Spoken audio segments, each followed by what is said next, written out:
Well, is Hollywood starting to turn against the left's woke agenda?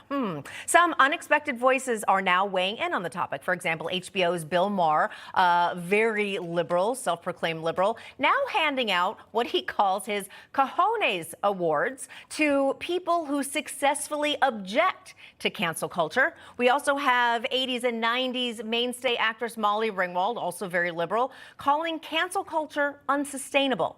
And now, sit down for this one.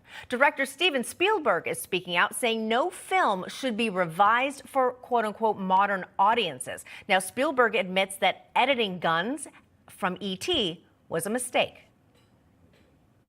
E.T. is a product of its era.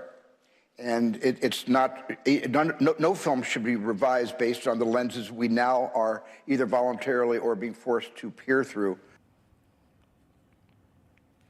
All right, so welcome back to the land of logic, everybody, and welcome to The Other View.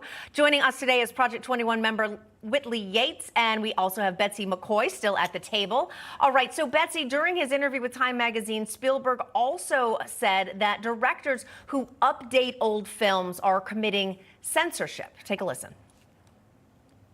Nobody should ever attempt to take the chocolate out of Willy Wonka, ever.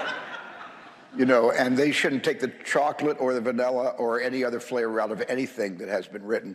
It is absolutely, for me, it is sacrosanct. It's something that is our history. It's our cultural, it's our cultural heritage. Very well said. Betsy. Yes, I agree. And in fact, I would like Steven Spielberg to address the boards of education and cities across the country that are stripping names like George Washington, Robert E. Lee, Abraham Lincoln off buildings, school buildings and other buildings across the country because some of these people owned slaves. The fact is, it was a different era. And in the era in which they served our nation, they lived up to the moral codes of that era.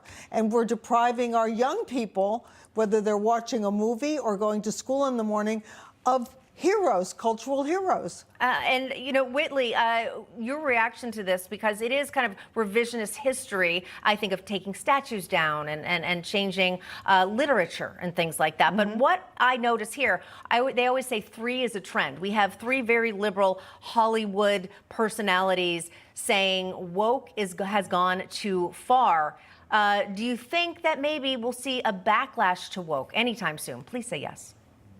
I absolutely do, because, you know, it's so fun when the rabbits got the gun. When they were attacking conservatives and Republicans, it was okay and liberals were cheering it on. But now that they're attacking their own works of art, now the woke is eating itself. And so you're going to hear and see more and more liberals and progressives stepping out against that, because now it's gone too far. They were championing it when it happened to conservatives, and now that it's happening to them, they have to speak out on it. And so I think what you're going to see is a groundswell of people basically saying this is ridiculous. We must stop.